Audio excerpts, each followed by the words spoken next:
Good morning, Cornerstone family, and welcome back to See Kids Online. If you are tuning in, you know what? It's your very first time. My name's Pastor John Michael, and we are kicking off that August series for back to school, which I know every child is super excited about that summer's over. But our back to school series for the month of August is called Game Plan. All right, Game Plan, and that means we're going to have a new memory verse for the next few weeks and a new big idea to go along with each story for the week. And so let's find out what our memory verse is.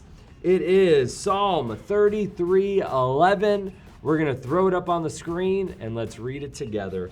Today's memory verse is, "But the plans of the Lord stand firm, the purposes of his heart through all generations." Psalm 33:11.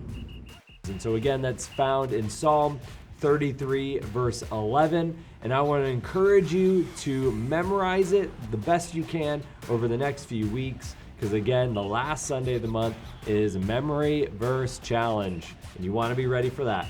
And so that is our memory verse. And then the big idea we're going to unpack as we watch our story is this.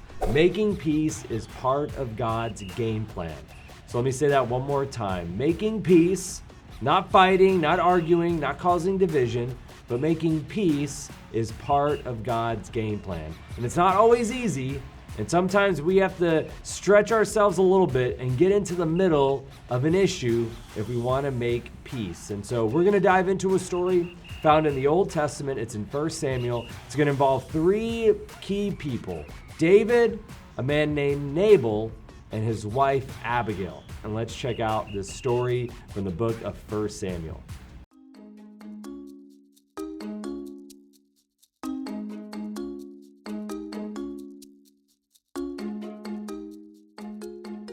Today's Bible story comes from 1 Samuel chapter 25. Nabal, a mean and unfriendly man, lived with his wife Abigail, who was smart and beautiful. Nabal was very rich and had thousands of sheep. It was time to shear or cut the sheep's wool. Many people use this time to celebrate by being generous and sharing with others. There was a time when Nabal's shepherds and sheep were in the wilderness. There, they met David, who was the next promised king. David and his friends helped keep Nabal's sheep safe. So when David heard that Nabal was shearing his sheep, he sent 10 of his friends to give a message to Nabal. They asked Nabal to share food with them. After all, they treated Nabal's shepherds and sheep well while they were in the wilderness. Nabal refused to share any food with them. He was mean with his words.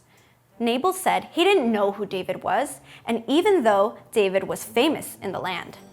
David was famous because God promised to make David king one day. David was extremely upset when he heard that Nabal was being unkind to David's friends, so he took 400 people to go fight Nabal. One of the people who worked for Nabal told Abigail what happened, and Abigail had to act fast before something bad happened.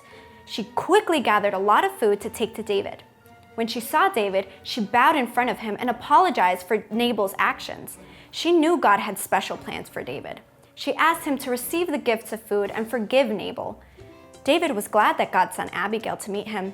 David decided to forgive Nabal. That's how Abigail made peace. Sometimes we might be unkind like Nabal or get angry like David. Next time that happens, think about how you can make peace, because making peace is part of God's game plan.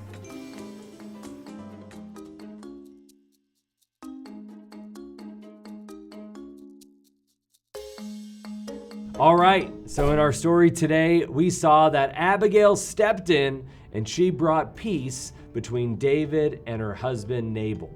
And so really quick, just to make sure if you were paying attention, I want to ask 2 review questions. All right, so here is review question number 1. What did David and his army do for Nabal? So again, it was near the beginning of our story, but what did David and his army do for Nabal? If you know the answer, I want you to shout it out the screen.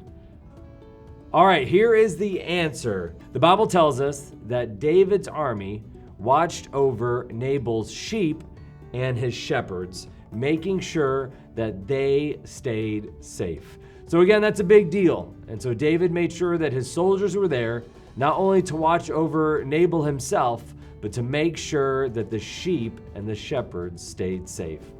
So if you got that right, good job. Now we're gonna go to question number 2. How did Abigail make peace between David and her family? So again, David and Nabal, Nabal had insulted David, so there's a little bit of friction there, but how did Abigail step in and make peace between David and then his 400 soldiers and her family? So I'll give you a second to think about it. Again, if you know the answer, shout it out the screen. But here's the answer. It says she went out and met David, offering apologies for what Nabal had said because he insulted him, and she brought gifts not only for David, but also the soldiers that were with him. So again, she didn't write a letter. She went out personally, bowed down before David, apologized on her husband's behalf, and then offered gifts, just that little extra to make sure that she could make peace between her husband and David. And so again, our big idea, and I believe Abigail fully lived this out in our story, is that making peace is part of God's plan. And here's the truth. We're always going to have division. We're not always going to agree all the time with other people in our lives. But in those moments of disagreement, of friction, where we want to argue, I think our hearts and minds need to be brought back to this story. We don't act like a Nabal, we don't act like a David, but we don the mindset of Abigail. That, man, people are fighting, and maybe I'm involved in it, but I need to make peace. Make peace with my words, and also go that extra step and make peace through my actions. And so again, it's not lost on me. That's a lot easier said than done. So let's pray right now and ask that God can help us do exactly that this week. Father, we love you. And Lord, I thank you so much for our Sea Kids families. And I pray this week that when we encounter friction with another person, when we want to argue or prove our point to be made right, that this story will come to the very front of our minds. And that we won't act like David, we won't act like Nabal, but instead we will don the mindset of Abigail. That we will, even when it's difficult, bring peace, whether it's through our words and especially through our actions. Because again, when we do that, not only are we creating peace in the world around us, but we're honoring you and we're honoring your game plan for our lives. And so again, Lord, I thank you so much for our Sea Kids families. Let us have a blessed day and a great week ahead. In Jesus' name, amen. Sea Kids families, I love you. Have a great day, and we'll see you next weekend at Sea Kids Online.